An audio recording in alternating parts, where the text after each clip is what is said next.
Buenos días o tardes. Roma, una historia de violencia. Os voy a contar en este vídeo, en el que estoy acostado en la cama de mi hija, la litera, que está aguantado el móvil en la parte superior. Os voy a contar cómo Roma se construyó fundamentalmente gracias a la violencia. Y la violencia, como sabéis, está ya presente desde el propio mito fundacional. Está presente con la guerra de Troya, de la que huye Eneas. Está presente en la lucha entre Númitor y Amulio, que acaba con el encarcelamiento del rey legítimo, que es Númitor, y la subida al trono de Amulio. Está presente en la violencia de enviar a Rea Silva a un templo forzadamente para evitar que tenga hijos. Está presente la violencia en la violación, porque parece ser que fue una violación del dios Marte a esta Rea Silva. Y además violencia cuando a los gemelos que nacen de Rea Silva los lanzan al río para que mueran. Violencia también cuando estos se hacen mayores, criados por la loba, y vuelven para matar a Mulio, cortarle la cabeza, enseñarla encima de una lanza a todo el mundo para que vieran la venganza que habían realizado. ¿Vale? Y violencia además, y esto no os lo he contado todavía, pero parece ser que Rómulo, para estimular la llegada de población a Roma, cuando funda la ciudad, lo que hace es convocar una fiesta, un gran fiestón, y llama a la gente de los pueblos de alrededor: venga, mañana por la noche una fiesta aquí grandísima. Pues parece ser que cuando llegaron gentes de los poblados distintos, durante esa fiesta los romanos se levantaron en armas, secuestraron a todas las mujeres que habían llegado a Roma y las violaron. Unos dicen que se casaron con ella y fueron felices, pero parece ser que es una historia de violación. Y luego, una vez que habían tenido hijos con ellos, pues al parecer los padres de estas mujeres que habían sido secuestradas y violadas vuelven a Roma para hacerles la guerra a los que habían secuestrado a sus hijas, pero las hijas dicen: no, no, basta ya de violencia, vamos a tener paz, y al final pues llegan a un acuerdo. ¿Vale? Pero fijaos cuánta violencia en este inicio de la ciudad. Y esto en parte es así porque estos mitos fundacionales surgen cuando Roma ya es una realidad casi imperial, cuando ya es una fuerza muy poderosa en el Mediterráneo, y los propios romanos se dan cuenta de que ese poder que tienen lo han ido alcanzando a través de la violencia, no solo la violencia de ellos contra el resto del mundo, sino también entre ellos mismos. Las guerras civiles fueron continuas durante toda la historia de Roma. Por ejemplo, en la primera época, la época de la monarquía, hay una lucha contra los etruscos. De hecho, hay al parecer cinco, aunque seguramente son más, reyes etruscos que reinan en la ciudad de Roma hasta que vuelven a ser expulsados por los latinos.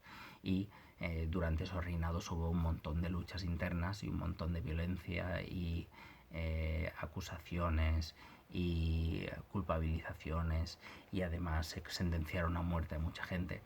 ¿Vale? Luego, la segunda época, la época de la República, es una época llena de guerras civiles, de rebeliones, de conspiraciones para acabar con unos senadores, con los cónsules. Hay un episodio que es fundamental, que es la llamadas Catilinarias. Catilina era un hombre bastante poderoso, de una familia rica, y estaba su principal sueño era llegar a ser cónsul. Y para ser cónsul, evidentemente había que estar en el Senado de ese grupo de 200 personas, hacerles la pelota a todos para que luego con las votaciones salir elegido de los dos cónsules. Y es lo que hizo. Catilina sobornó a muchos, se hizo amigo de otros y tal, pero al final no salió elegido. El que salió elegido es Cicerón, que además ha pasado a la historia por ser uno de los principales escritores y oradores de la antigua Roma. Pues bien, cuando sucede esto, Catilina lo que hace es planificar su venganza y busca conseguir un ejército que le apoye y levantarse contra Cicerón y matarlo y erigirse él como gobernador de Roma. Pero Cicerón se da cuenta de esos planes antes de que sucedan, y en una sesión del Senado se lo dice a la cara. Y hay varios discursos, 4 en particular, que son las llamadas catilinarias, en las que acusa, sobre todo en la primera, porque las otras, Catilina ya no está, se ha ido, porque saben que si sigue en Roma pues puede acabar encarcelado y muerto, y se va. La primera Catilinaria empieza con estas palabras en latín, que es quousque tandem abutere, Catilina patientia nostra, que quiere decir hasta cuándo vas a abusar de nuestra paciencia, Catilina. Y a partir de esa frase le cuenta que ha descubierto sus planes de rebelión, que sabe que iba a matarlo, que sabe que iban a levantarse en armas contra los ciudadanos de Roma y que eso no podía ser y que tenía que ser encarcelado y tener su merecido. Violencia, y hay violencia por todas partes, y familias que se enfrentan entre sí, hermanos continuamente enfrentados, y ahí está el germen de la historia de Rómulo y Remo. Y luego el imperio, ya por no decir, cuando los grandes generales van tomando tierras en la Galia, en Hispania, en la zona de Judea, fundando Londres, hasta llegar al muro de Adriano en Escocia. Esos grandes generales que han conseguido tantas victorias en el exterior ganan una fuerza descomunal y se presentan en la ciudad de Roma como monarcas, como emperadores absolutos que dirigen toda la vida política y además mandan a distintos oficiales del ejército a cada una de esas tierras conquistadas para que controlen. En los primeros años, primer siglo o dos primeros siglos de la cristiandad, ¿vale? Desde el siglo I hasta el siglo, pues, mediados del siglo II, está lo que se llama la Pax Augusta, que es una época de aparente paz, donde no hay grandes guerras. Hubo una guerra durante la República contra los cartagineses, ¿vale? Son las llamadas guerras púnicas. Y Cartago, que es una ciudad al norte de África, en la actual Libia, y luego Cartagonova, que es la actual Cartagena, ¿vale? Que fue otro centro del poder de Cartago, lucharon contra la dominación romana, era en el segunda potencia militar del Mediterráneo y pues lucharon contra los romanos para hacerse con mayor poder. Pero esas guerras acabaron y en los dos primeros siglos del Imperio Romano hay una aparente paz. ¿Es paz? Sí, porque no hay ningún enemigo exterior, pero hay un montón de rebeliones internas, hay un montón de represión por parte de los romanos a esas rebeliones internas y la violencia sigue estando presente. Y cuando ya finales ya del Imperio Romano, en el siglo IV, siglo V más o menos, pueblos del norte pues empiezan a asediar a los romanos con unas fronteras cada vez más débiles y empiezan a penetrar en el corazón del imperio para acabar con él. Por lo tanto, y este es el recorrido que os hago en este vídeo, la historia de Roma es una historia de gran violencia, porque así se construyen los imperios. No ha habido imperio en el mundo que no se haya construido con la violencia. El imperio babilónico, por ejemplo, en Mesopotamia, pues violencia. El imperio griego, el de Alejandro Magno, por ejemplo, pues sí, violencia. Los griegos, como sabéis, en vez de dominar políticamente a los distintos territorios, fue un dominio comercial, ¿vale? Por lo tanto, la violencia estuvo presente más, sobre todo entre los propios griegos, como sabéis, en las guerras del Peloponeso, y luego contra los persas en las guerras médicas. Pero bueno, es distinto. Imperio romano, violencia. Luego, pues el imperio bizantino, que fue el que sustituyó a Roma, violencia también. El imperio de Carlomagno, que veréis en segundo de la ESO, mucha violencia. El imperio español, que llegó a Latinoamérica, la actual Latinoamérica, y a Filipinas y demás, mucha violencia. El imperio francés de Napoleón, violencia. El imperio nazi, el tercer Reich de Hitler, violencia a tope. Los grandes poderes se han construido con gran violencia y Roma no es una excepción, sino que seguramente es el ejemplo que siguieron pues, los grandes imperios de dos movimientos. La violencia clara, tener una superioridad manifiesta y que impida que los rivales piensen en resistirse.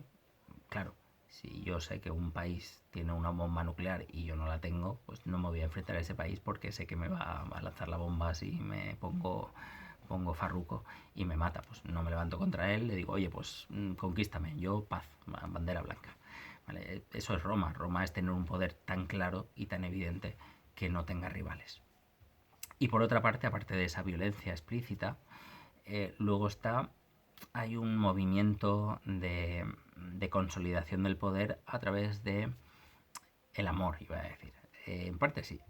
Y por eso los romanos, a todos aquellos lugares que conquistaron, facilitaron la vida de sus ciudadanos. Y de hecho, llega un momento que cualquier territorio dominado por Roma concede la ciudadanía romana a sus habitantes.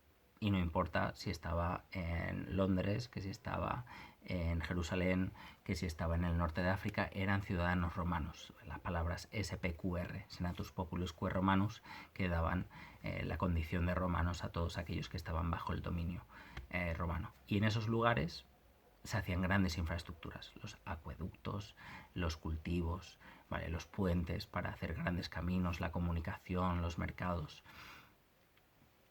Dominio violento, para la vez dominio de consolidación, con el cual los habitantes llegan a decir, bueno, pues los romanos tampoco son tan malos. Hasta que llega un momento que ese poder romano va cayendo y llegan otros para reclamar su amor incondicional a los habitantes de los distintos lugares, ¿vale? Pues eso es lo que quería decir, historia de violencia en el Imperio Romano. Actividad que quiero que hagáis. Pues quiero, sobre todo, a ver, que no sé, no tengo ni idea de qué actividad daros. Voy a poner pausa y os lo digo, si no os hago perder el tiempo. Vale, lo tengo. Quiero que me busquéis en internet los emperadores romanos que fueron españoles, ¿vale? Que habían nacido en Hispania. Hispania, durante la expansión del imperio, se convierte en una provincia del imperio español y en esos lugares pues nacen algunos hombres, pues son hombres siempre, que acabarán siendo emperadores de Roma, las máximas autoridades de todo el imperio. Quiero que me busquéis, por lo tanto, cuáles son los emperadores romanos que habían nacido en España, dónde nacieron, cómo se llamaban y durante qué años fueron emperadores de Roma. ¿Vale? Pues esa es la actividad. Hasta el próximo vídeo. Hasta luego.